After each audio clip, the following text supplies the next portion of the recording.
The alien general laughed. He actually laughed. When his communications officer showed him the message from Earth, General Vorkan of the Scath Empire read it 3 times. Then he leaned back in his enormous command chair, looked at his officers standing around him, and laughed so hard that the yellow plates on his chest rattled. The message was simple. It was only 2 sentences. We received your ultimatum. We are sending a response team. They will arrive in 72 hours. That was it. No threats, no list of weapons, no promise of a counterattack. Just 2 quiet sentences and a small symbol at the bottom. A blue circle with a single white line through it. Earth's official seal, a response team, General Vorkan said. Still smiling, he looked at his second-in-command. Commander Dreth, a tall, thin alien with 4 arms and eyes like black glass. They are sending a response team. Yes. General, Dreth said carefully. Not an army, Vorkan said. No. General, not a fleet, no. A team. Vorkan repeated the word slowly, like it was something funny. The humans are sending a team. The whole bridge laughed. And why wouldn't they laugh? The Scath Empire had 500 warships in this sector alone. They had already destroyed 2 human outer colonies in less than a week. Just to show that they were serious. Just to make Earth understand that the ultimatum was real. The ultimatum was simple, too. Surrender all outer space territories. Pay a tribute of resources every year. Accept Scath rule or be destroyed. The Scath had done this to 11 other civilizations. 9 of them surrendered. 2 of them fought. Those 2 did not exist anymore. Now it was Earth's turn, and Earth sent a team. 72 hours later, a single ship appeared on the Scath scanners. It was tiny. The scanner operator blinked and looked again. He thought maybe the machine had an error, but no, the reading was correct. The ship coming from Earth was smaller than one of their supply drones. It had no weapon signature, no energy cannons, no shield strong enough to stop even a basic attack. It was just a small gray shuttle moving slowly toward the Scath flagship. General, the scanner operator said quietly. The human ship is here. Vorkan walked over and looked at the screen. His smile came back. That is their response team, he said. That little thing. Yes, General. How many life signs? 12. Sir? Vorkan stared at the number for a long moment. 12. Earth had an army of millions. They had space stations, orbital defense platforms, weapons that the Scath intelligence reports described as creative and unpredictable. They had fought off the Makari raiders 20 years ago with weapons no one expected. They had done things in battle that made other species uncomfortable, because humans did not fight the way normal civilizations fought. Humans were strange. Everyone in the galaxy knew this, but still, 12 people against a fleet of 500 warships, let them land, Vorkan said. I want to see this response team. The shuttle docked in Bay 7 of the Scath flagship. The Eternal Dominion. 400 Scath soldiers were waiting. They stood in perfect lines, weapons raised, armor gleaming under the bright bay lights. They had enough firepower in that one room to destroy a small building. Vorkan had ordered it, not because he was afraid, but because he wanted the humans to see power the moment they stepped off their little ship. He wanted them to understand immediately that this was over. The shuttle door opened. Steam came out first. Then 12 figures walked down the ramp. They were wearing simple black uniforms. No armor, no helmets, no visible weapons. Just black clothes with small patches on the shoulders. The same blue circle symbol from the message. They walked slowly, not fast, not slow, just steady, like people who were not in any kind of hurry. Vorkan watched them from the upper level, looking down through the glass. They looked ordinary. That was the strange part. He had expected something, some kind of show, some human display of confidence or aggression. But these 12 people just walked off their ship and stood still, looking around the bay calmly, like they were checking into a hotel. The one at the front was a woman. She was not tall. She was not large. She had short dark hair, and her eyes moved slowly around the room, looking at the soldiers, the walls, the lights, the ceiling, the doors. She was not looking with fear.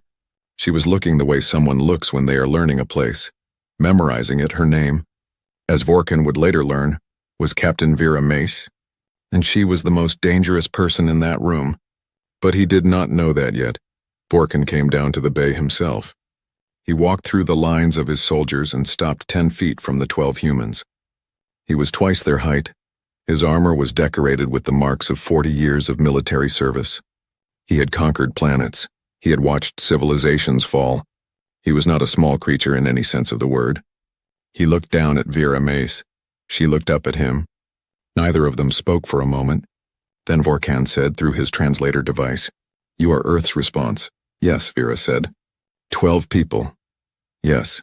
Vorkan waited for her to say something else. Some explanation, some apology, some request.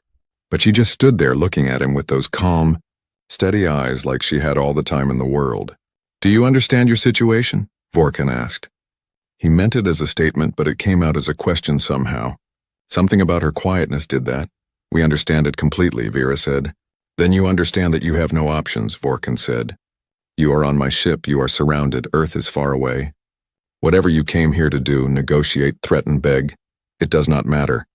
The answer is the same, Earth will surrender, or Earth will burn."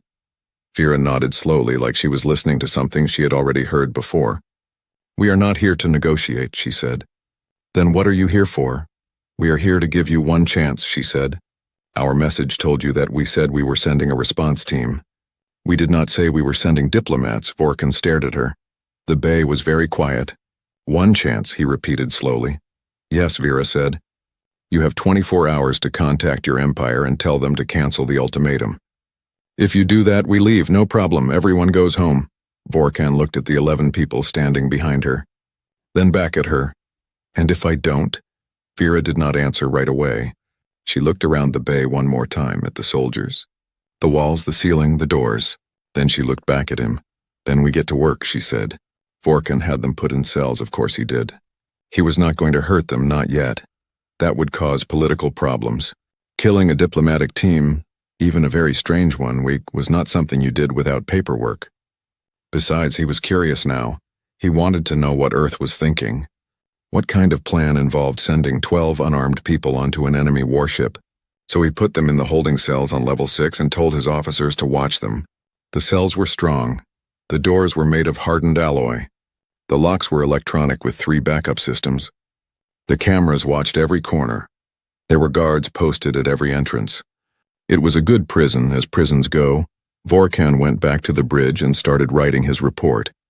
He was going to tell the Empire that Earth's response was 12 humans and a strange threat. He was going to recommend proceeding with the original plan. Give Earth their 24 hours as the humans asked, not because of their request, but because the paperwork needed time anyway, and then begin the first phase of the assault. He had done this before, he knew how it worked. He felt completely in control. He did not feel that way for long. 6 hours after the humans were locked up, one of his junior officers knocked on his door. "General," the officer said, and something in the officer's voice made Vorkan look up immediately. "We have a problem." "What problem?" The officer looked uncomfortable. "Cell 7 is empty." "Sir?" Vorkan stood up slowly. "What do you mean?" "Empty. The human in Cell 7, the officer said. "He is not there, the door is still locked. The camera still shows the room, but the room is empty. The human is gone." Vorkan stared at the officer. "That is not possible," Vorkan said. "No, sir," the officer agreed. "But it is happening. They found the man from Cell 7 40 minutes later. He was in the kitchen. Not breaking anything, not stealing weapons, not trying to reach a communications panel. He was sitting at a table in the crew kitchen on level 4, eating something he had apparently made himself from the food supplies, and talking to 2 young Scath crew members who had come in for their break. When the guards burst in, all 3 of them looked up. The human, his name tag said Reyes, put down his cup calmly. "Hey," he said pleasantly, "your crew makes good coffee." "Well, not coffee exactly, but whatever this is, it's good." The 2 Scath crew members looked guilty.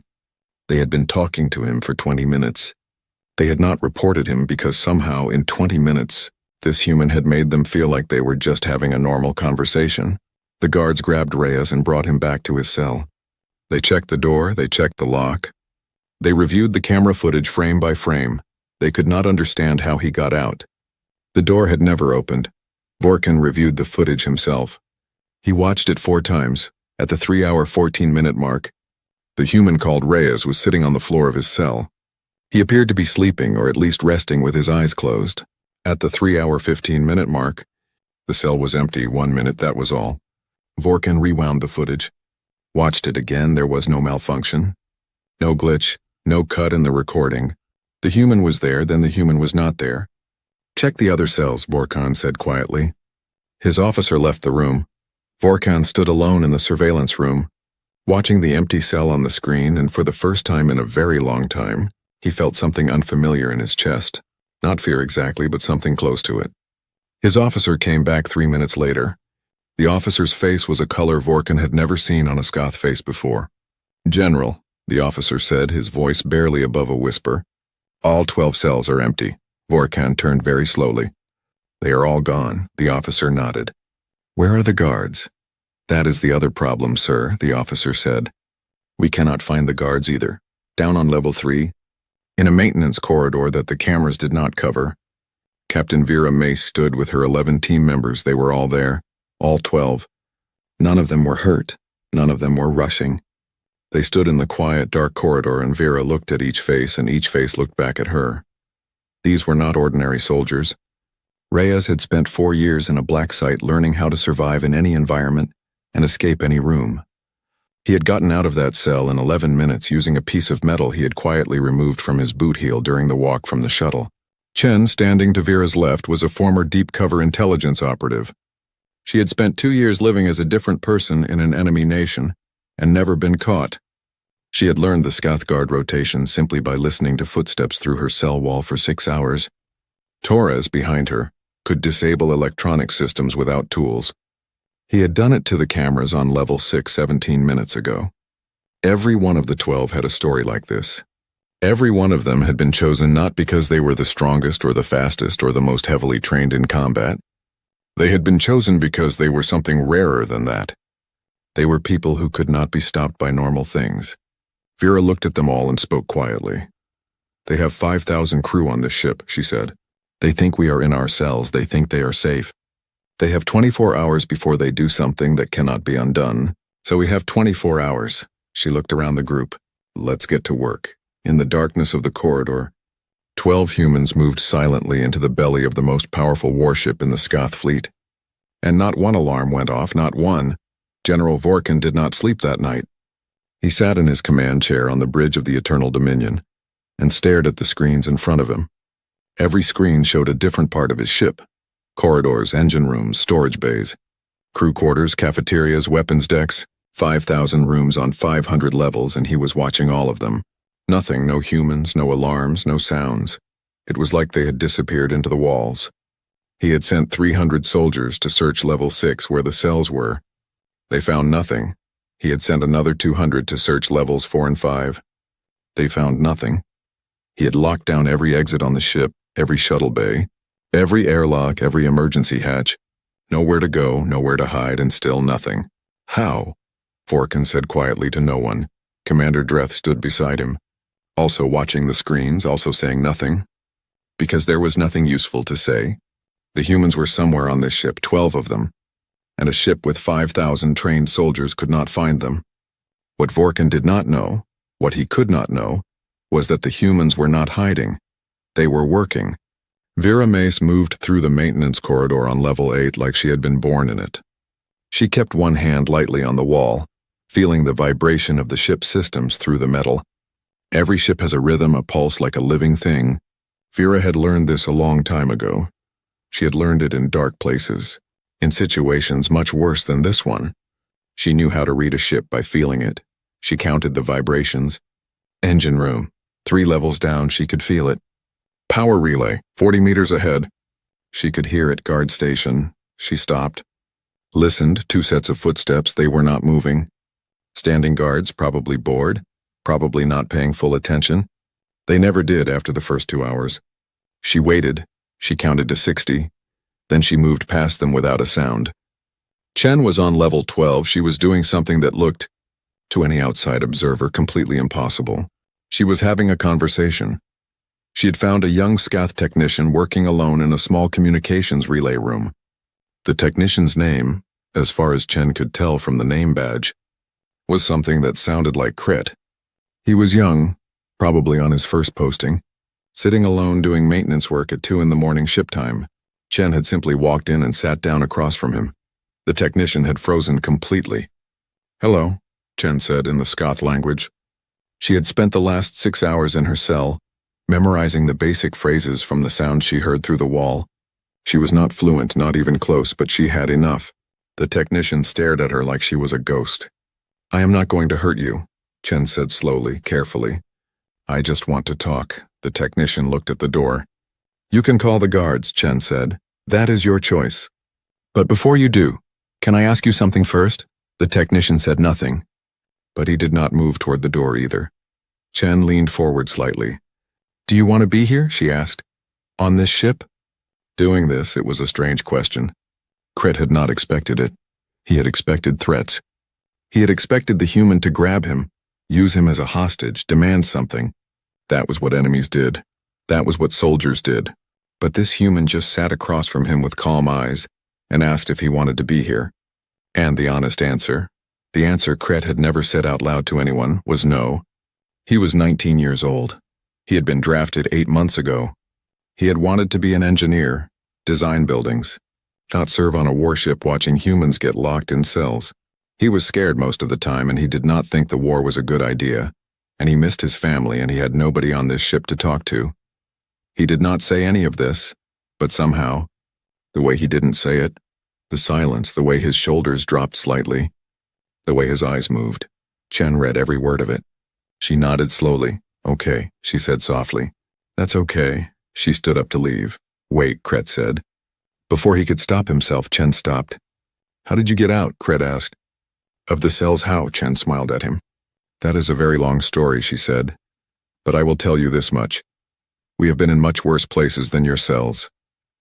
She walked to the door, then stopped. "The shift change for guards on level 3, she said.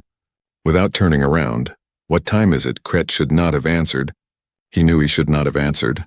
400, he said quietly. Chen nodded and walked out. Reyes was in the walls. Literally, the Eternal Dominion had maintenance shafts running through it like veins. Thin metal tunnels just big enough for a person to crawl through.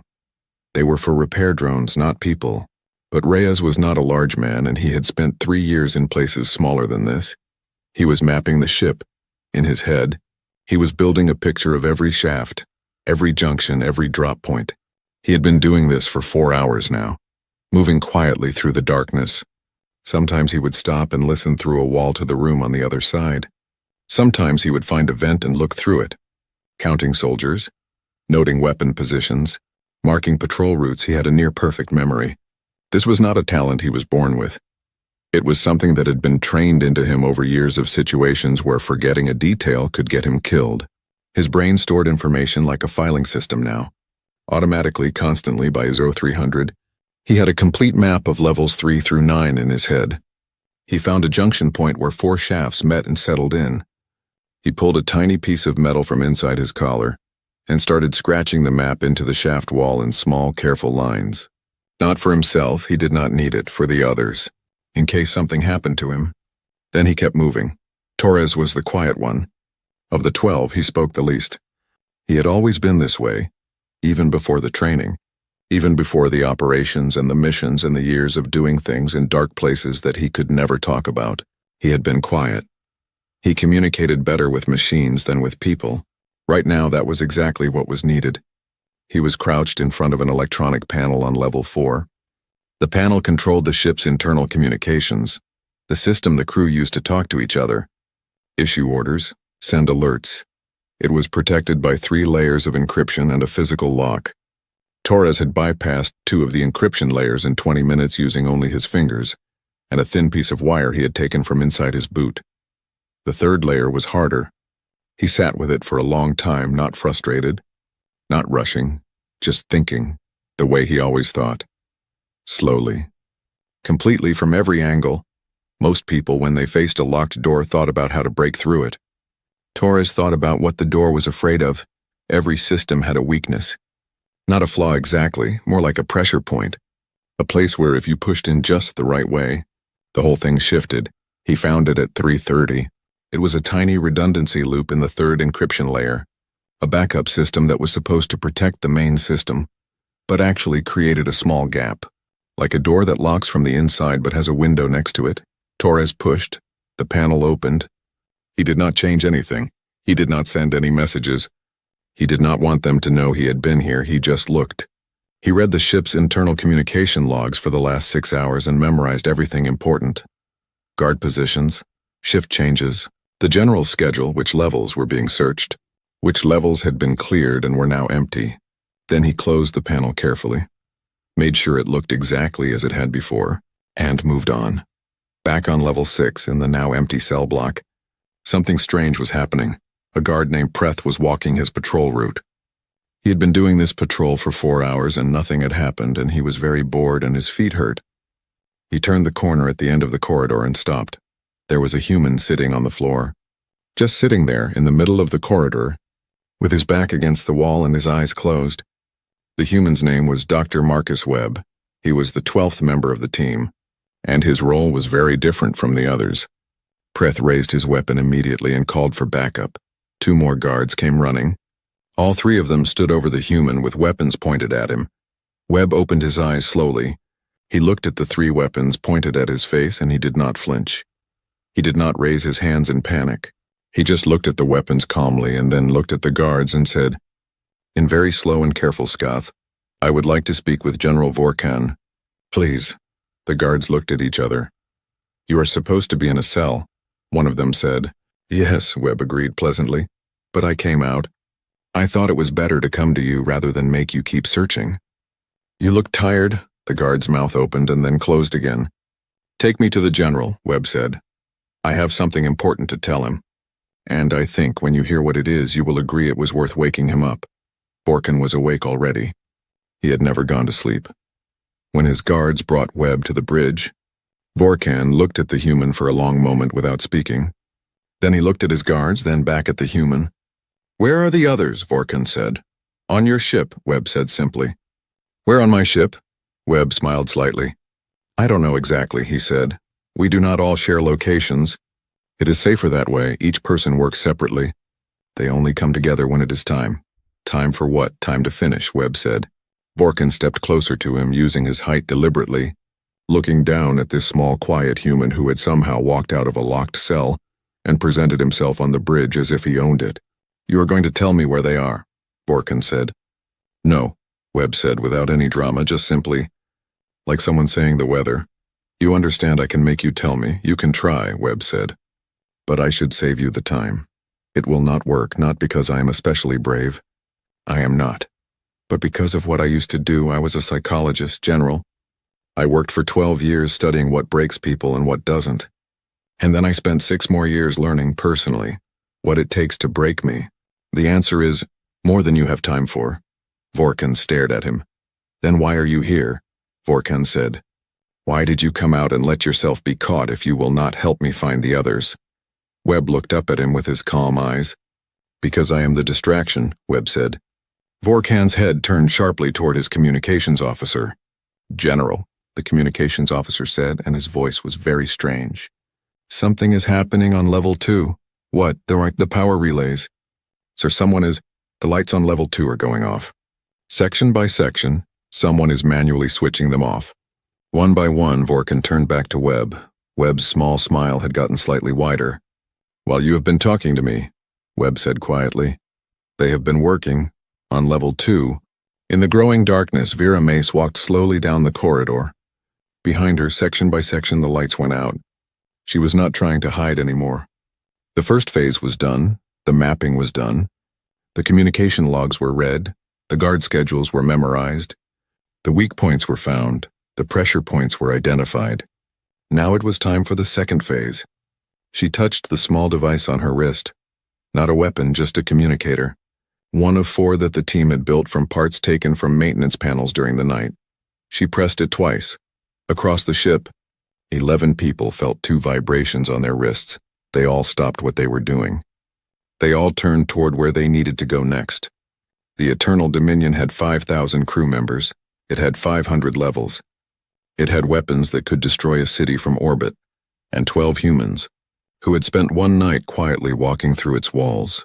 Reading its secrets, learning its rhythms, mapping its weakness, had just sent each other a signal. The signal meant, Phase 2, begin.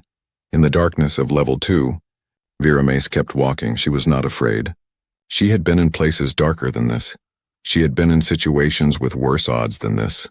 She had been trained, not to be the strongest person in the room, not to be the loudest, not to carry the biggest weapon, but to be the last one standing when everything else had failed. And right now, in the belly of the most powerful Scath warship in the sector, with 5,000 enemy soldiers between her and the exit, Vera Mace felt completely at home on the bridge. General Vorkan watched Level 2 go dark on his screens. He looked at Dr. Webb. Webb looked back at him. "General," Vorkan's scanner officer said, voice tight. "I am reading movement. Multiple contacts. They are not hiding anymore. They are moving toward the same location." "Which location?" A pause. "The engine room, sir." The bridge went very quiet. Vorkan understood what that meant. If they reached the engine room, if 12 humans with no weapons and no armor somehow reached the engine room of his flagship, then he would have a very serious problem. "All units," he said into the ship-wide communicator, his voice loud and hard, "move to the engine room. All units, maximum speed, stop them." He looked at Webb one more time. Webb was no longer smiling. He looked almost sad. "General," Webb said quietly, "I told you this morning that you had 24 hours to make a choice. That was 21 hours ago." He looked at the dark screen showing Level 2. "You have 3 hours left." 5,000 soldiers moved at once. The corridors of the Eternal Dominion filled with the sound of boots on metal, the click of weapons being readied, the sharp voices of officers shouting orders. Every available unit on every level got the same message at the same moment. "Move to the engine room. Stop the humans, maximum speed." It was an impressive response. It was also exactly what Vera had planned for. She was not going to the engine room, none of them were. Vera stood in the darkness of Level 2 and listened to the sound of 5,000 soldiers rushing past her, above her, below her, all moving in the same direction, all focused on the same place. She counted the footsteps the way another person might count raindrops, automatically, naturally, without effort. She pressed her wrist communicator 3 times. Across the ship, 11 people felt 3 vibrations. 3 vibrations meant they are moving. The corridors are clearing. Go now. Reyes dropped out of a maintenance shaft on Level 9. The corridor was empty. 20 minutes ago, this corridor had been full of soldiers. Now they were all gone. Rushing down toward the engine room 14 levels below, he stood up, brushed dust off his black uniform, and walked calmly to the door at the end of the corridor. Behind that door was the ship's secondary communications array. Not the main one. Torres had already read the main one. This was the backup system, the one the crew would switch to if the main system was damaged. It was less protected, less watched, less important in normal times. But right now it was the most important room on the ship. Reyes opened the door. The room was small and full of humming equipment. Screens and panels covered every wall. Blinking with soft light, there was one technician inside. He was young and he was alone, and when Reyes walked in, he stood up so fast he knocked his chair over. "Sit down," Reyes said gently. "Please, I mean it. I am not here to hurt you." "Sit down." The technician did not sit down. He reached for the alarm panel on the wall. Reyes crossed the room in 3 steps and put his hand over the alarm panel. Not grabbing the technician, not threatening him. Just calmly placing his hand over the button. "My name is Reyes," he said. Standing very close now, speaking quietly. "What is your name?" The technician stared at him. "I know you are scared," Reyes said. "That is completely normal. I would be scared too. But I need you to hear me for 30 seconds, just 30 seconds. Can you do that?" Something about the voice. The quietness of it, the lack of aggression, made the technician's hand stop reaching. 30 seconds, Reyes said again. The technician gave a tiny nod. "Thank you," Reyes said, and he meant it. "Here's what I need you to understand. We are not here to destroy your ship. We are not here to kill anyone. We came here to stop a war before it starts. A war that will kill people on your side too, not just ours. Do you understand what I am saying?" The technician said nothing, but his eyes were listening. "All I need," Reyes said, "is 5 minutes at that console. Just 5 minutes, then I will leave. You can call whoever you want after that. You can tell them everything. I am not going to stop you." He stepped back from the alarm panel. He was no longer blocking it. The technician looked at the panel, then at Reyes, then at the panel again. He sat down slowly in his chair. He did not press the alarm. Reyes walked to the main console and got to work. Chen was on level 15. She was doing something much simpler than what Reyes was doing, and much more dangerous. She was following the general's second-in-command. Commander Dreth had left the bridge 12 minutes ago. He was moving through the ship with 2 personal guards, checking on the search operation, making sure the units were in position around the engine room, doing the things a second-in-command does when his commander is occupied. Chen stayed 30 meters behind him.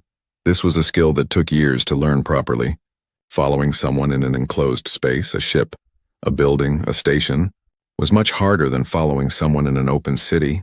There were fewer people to hide behind, fewer turns to use, fewer places to disappear.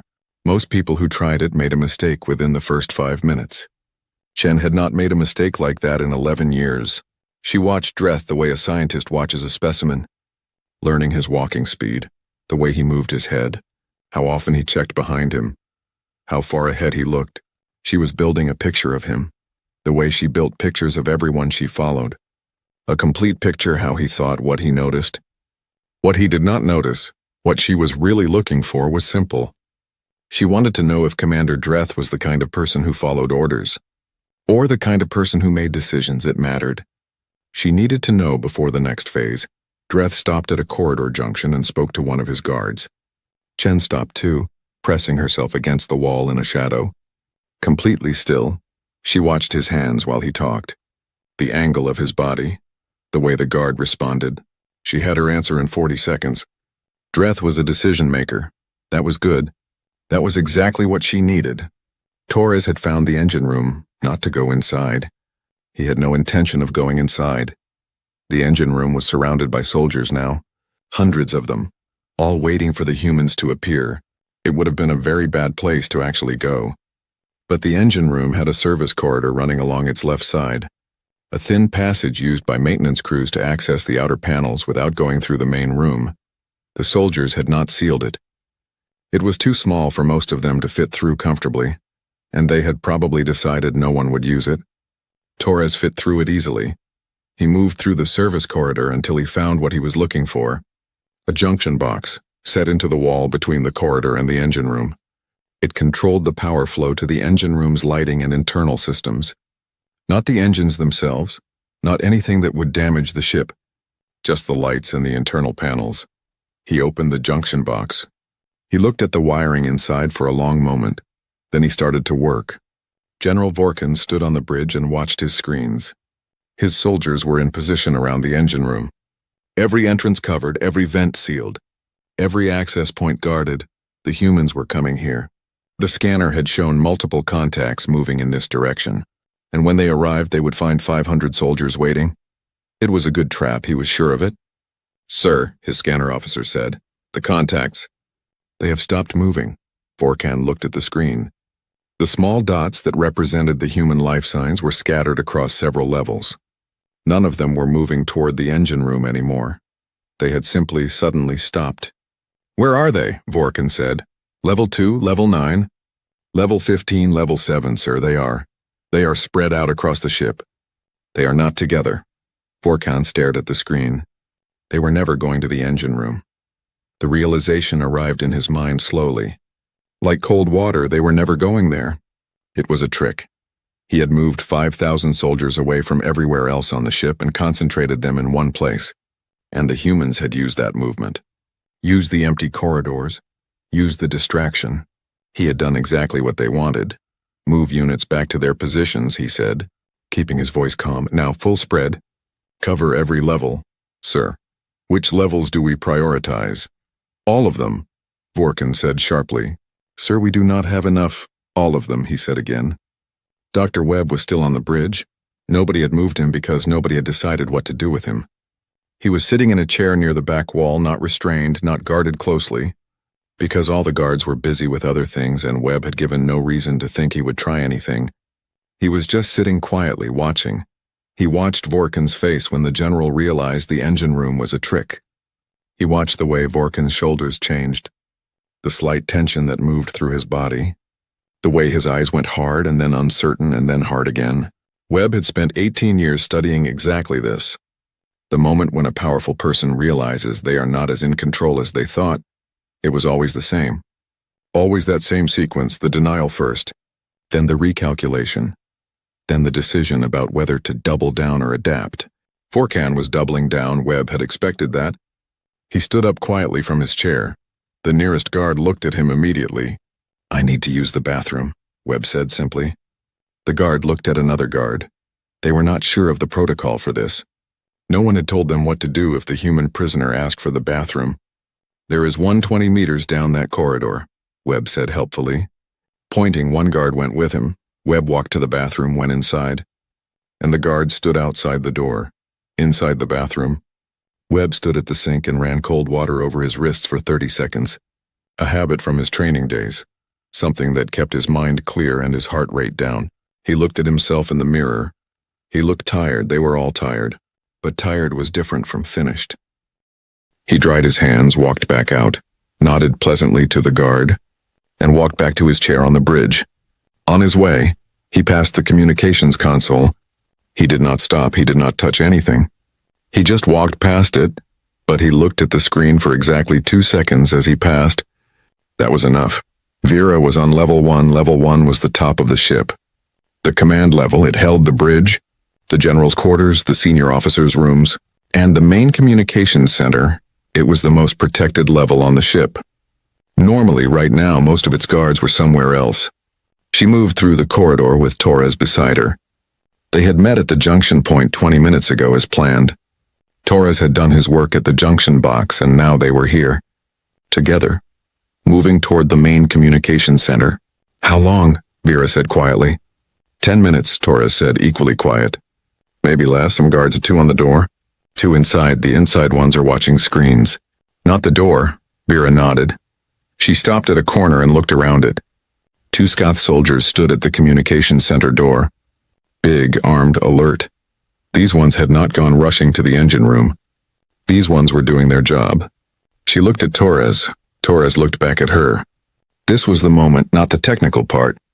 Not the navigation, not the mapping. This was the part that separated this team from every other team. This was why they had been chosen. They did not rush. They stood at that corner for 4 full minutes. Just watching, just listening, just waiting. And in those 4 minutes, they learned everything they needed. The guards talked to each other twice. Short exchanges, impatient, distracted. They were aware that something was happening on other levels. Their attention was partly elsewhere. One of them shifted his weight every 40 seconds. A habit, predictable. The other one kept glancing at his communicator. 4 minutes, then Vera walked around the corner. She walked directly toward the 2 guards. Not sneaking, not rushing, just walking normally. Like someone who belonged there. Like someone on her way to do a job. The guard saw her immediately. "Stop," one of them said. Raising his weapon, Vera stopped. She raised her hand slowly. "I need to speak with whoever is in charge of communications," she said calmly. In careful Scath. "I have a message from Dr. Webb on the bridge. General Vorkin sent me." The guards looked at each other. That half second of looking at each other was all Torres needed. He had come around the corner behind her, silent. And in that half second, he was already at the panel beside the door.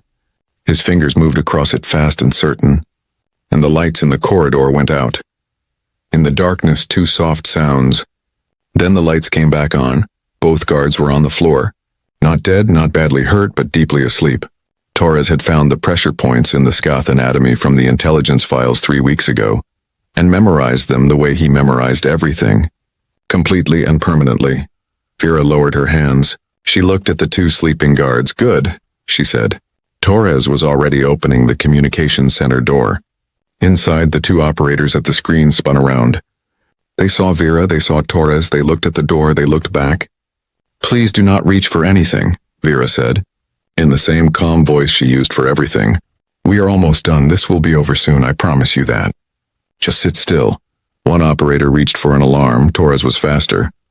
20 seconds later, both operators were also asleep in their chairs. Torres sat down at the main console. His hands moved across it like he had been using it his whole life. He had studied the Scath communication system from intelligence files for 2 months before this mission. He knew it better than most Scath technicians. In 90 seconds he had full access. He looked at Vera. "Ready," he said. Vera stood in the center of the room and looked at the console. She had one transmission to make, one message. To every Scath ship in the sector, 200 warships, every screen, every speaker, every communications channel at once. She thought about what to say. She had known what she was going to say for 3 weeks. She had written it, rewritten it, practiced it. She knew every word. She looked at Torres. Open everything, she said. Torres pressed the key. Every channel opened. Every ship in the Scath fleet received the signal simultaneously. Vera leaned forward and spoke. She spoke for 45 seconds. When she finished, Torres closed the channel. The communications center was very quiet. Outside, across 200 Scath warships spread across the sector, the same silence was spreading. Ship by ship, crew member by crew member, as everyone who had heard what Vera just said stopped what they were doing and went completely still. Torres looked at Vera. "Do you think it worked?" he said. Vera straightened up. She thought about the 45 seconds she had just spoken. She thought about everything she knew about the Scath. Their culture, their military structure, what they feared, what they respected, what they could not ignore. She nodded once. "It worked," she said. On the bridge, General Vorkin heard the transmission too. Every word of it. He stood completely still for a long moment, staring at nothing. Then he turned very slowly to look at Dr. Webb, still sitting quietly in his chair at the back of the bridge. Webb met his eyes. 3 hours, Webb said softly. "That is what we told you. You had 3 hours left." "It has been 2 hours and 58 minutes. Vorkin said nothing. He had no words. Because what Vera had just said to his entire fleet, 45 seconds that had silenced 200 warships, was not a threat. It was not a demand. It was the truth, and the truth, delivered at exactly the right moment in exactly the right way, was the most powerful weapon any human had ever found. The silence lasted 4 minutes. 4 full minutes across 200 Scath warships, 5,000 crew members on the flagship alone, and a general who had conquered planets standing completely still on his own bridge. Nobody spoke, nobody moved. The only sound on the Eternal Dominion was the low hum of the engines and the soft breathing of the crew. Then General Vorkin turned to his communications officer and said, very quietly, "Get me the fleet commanders." All of them now. What had Vera said? That was the question on every ship. Every crew member who had heard the transmission was asking the same thing to the person next to them. What did she say? What does it mean? Is it true? Because if it was true, if even half of it was true, then everything was different. Vera had not threatened them. She had not told them that Earth had secret weapons. She had not told them that a fleet was coming. She had not made promises she could not keep. She had told them the truth, 45 seconds. Simple words, basic language, and the truth. She had started with one sentence.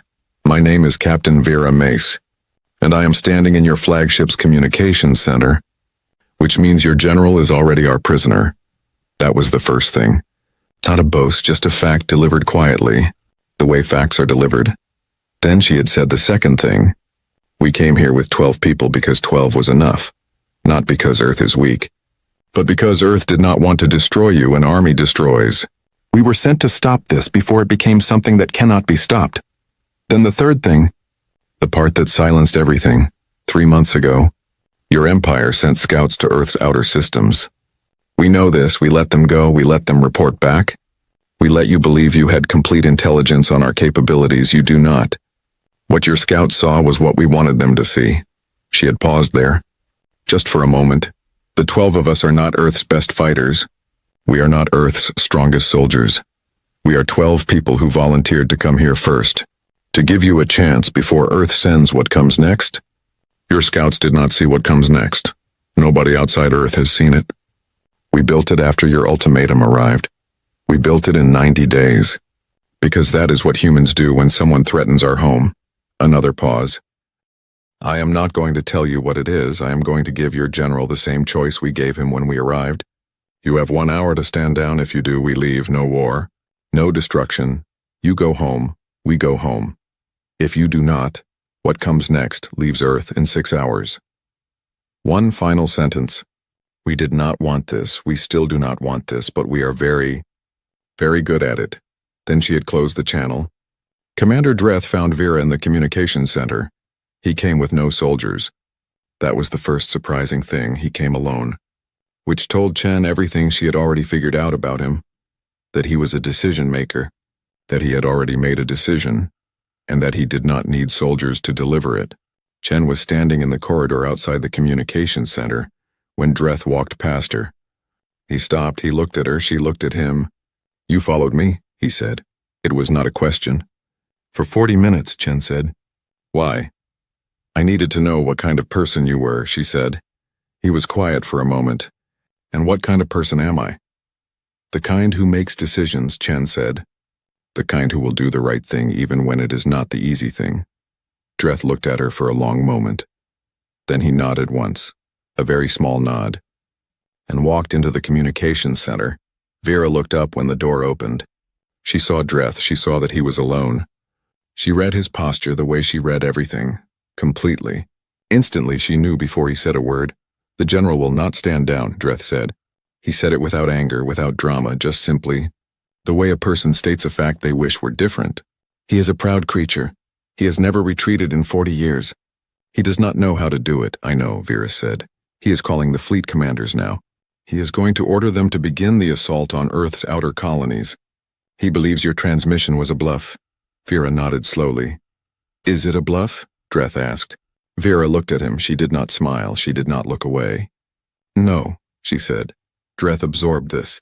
He stood very still. The way large creatures stand when they are thinking hard. "If I relieve him of command," Dreth said carefully, "under military law I need documented evidence of a decision that puts the fleet at unacceptable risk." "Yes," Vera said. "Your transmission could be considered that evidence," Dreth said. "If your claim about the communications center is verified, if you are truly standing where you say you are, then the general has demonstrably lost control of his flagship. That is grounds." "Yes," Vera said again. Dreth looked around the room. He looked at the two sleeping operators.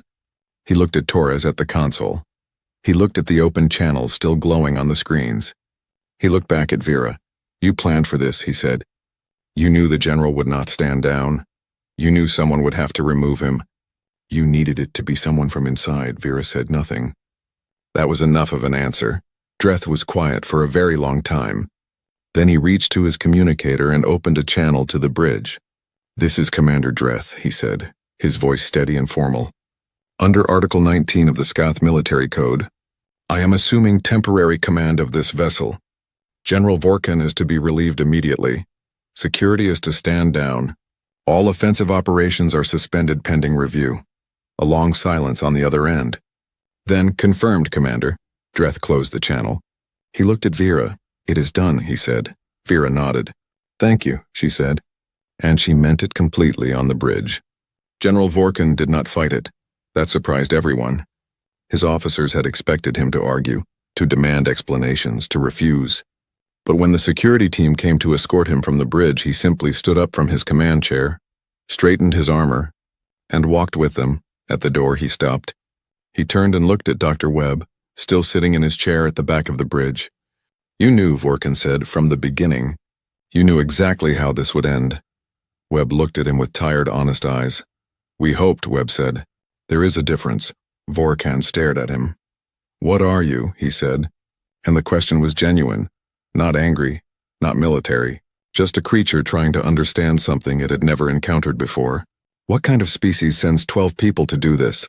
Webb thought about the question seriously. The way he thought about all serious questions. "The kind that has been through enough," Webb said quietly. "We have had wars, General. Many of them. Against each other, for thousands of years. We have destroyed ourselves over and over and rebuilt over and over.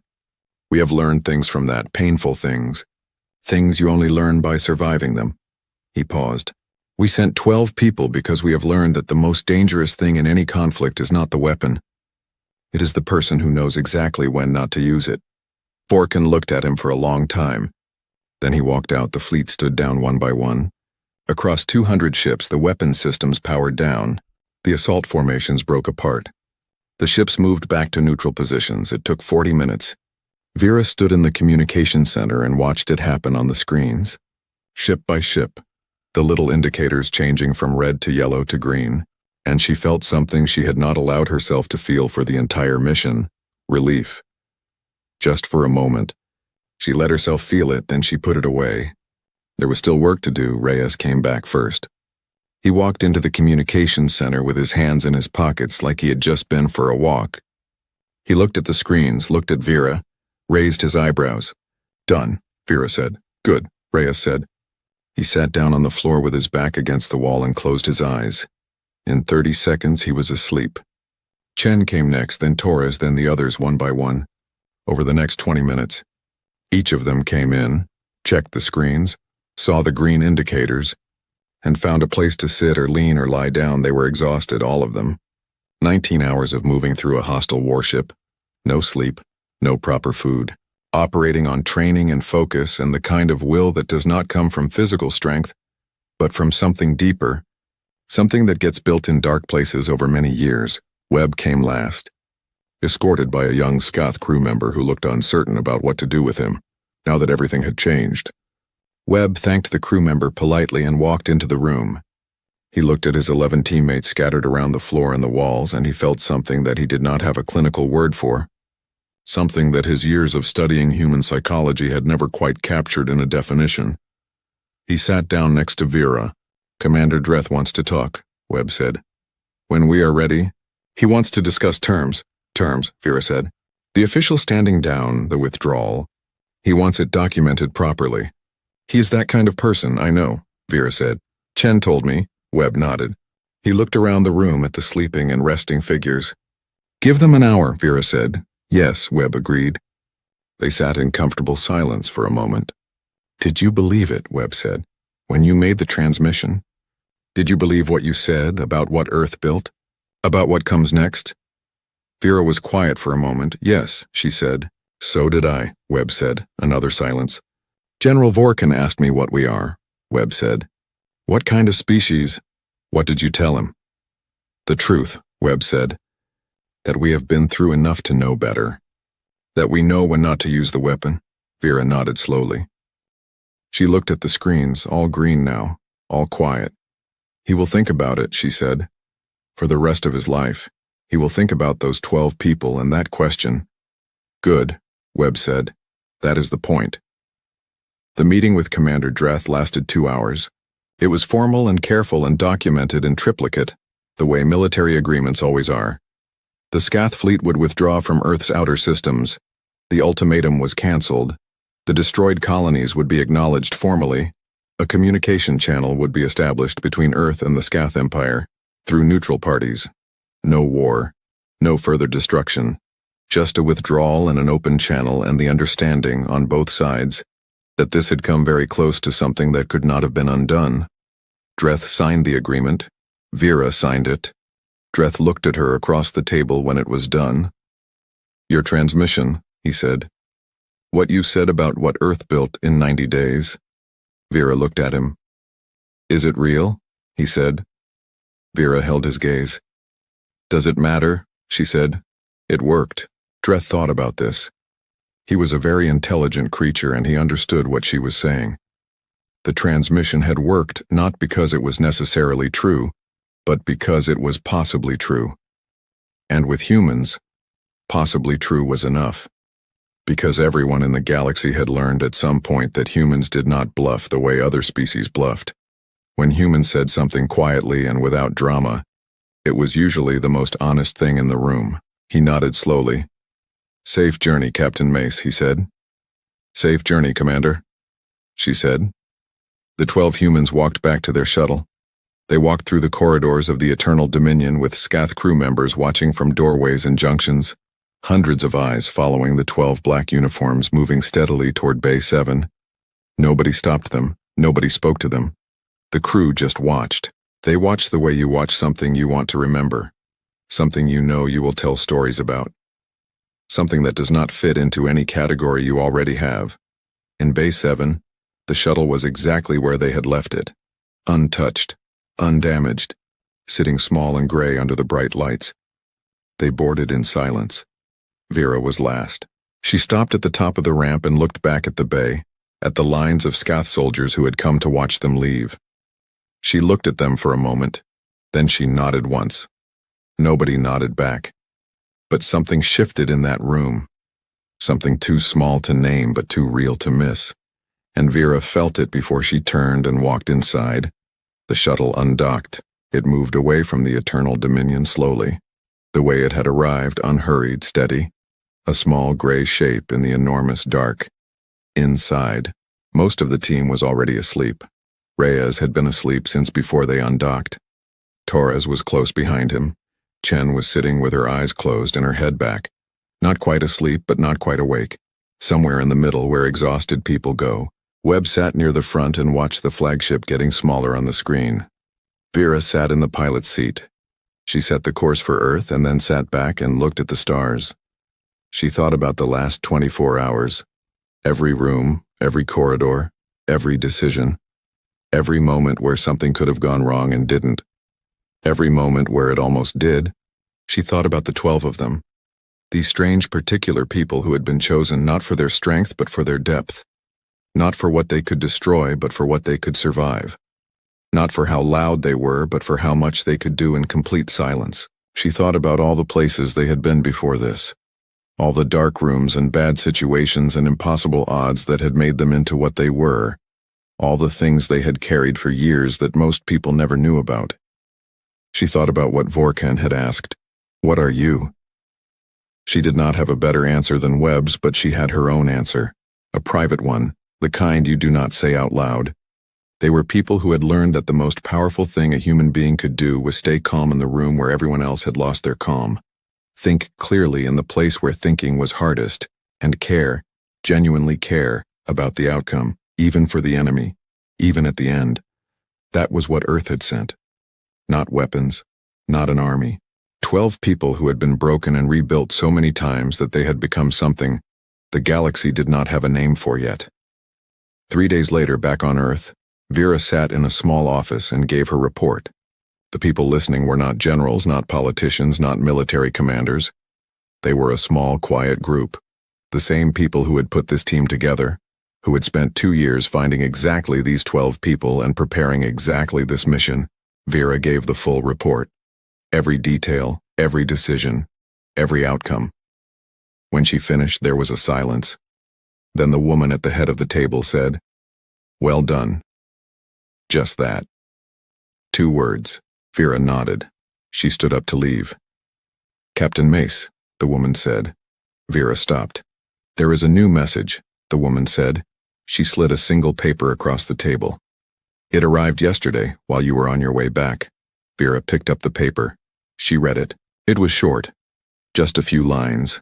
From a civilization she had never heard of. From a part of the galaxy that Earth's ships had never reached. From a species whose name translated roughly as the Vorath. The message said, "We have been watching the Scath situation with great interest. We have some concerns we would like to discuss with Earth. We are sending a delegation. They will arrive in 30 days. At the bottom of the message was a small symbol, nothing Earth had seen before, and a single additional line. "We have heard what 12 of you did. We want to speak with the 12, not your leaders, not your military, the 12. Vera read the message twice. She set it down on the table. She looked at the woman at the head of the table. The woman looked back at her. "Rest first," the woman said. "You have 30 days. Vera picked up the message again, looked at it one more time, then set it back down. She walked to the door. At the door she stopped just for a moment, the way she had stopped at the top of the ramp on the Eternal Dominion. Then she smiled. Just slightly, just enough, and walked out. The galaxy had learned something that week. Earth did not send its strongest. Earth did not send its loudest. Earth did not send what anyone expected. Earth sent its most dangerous minds, its deepest survivors, its quietest and most unbreakable people. And the galaxy would never, ever make the mistake of underestimating them again. The end.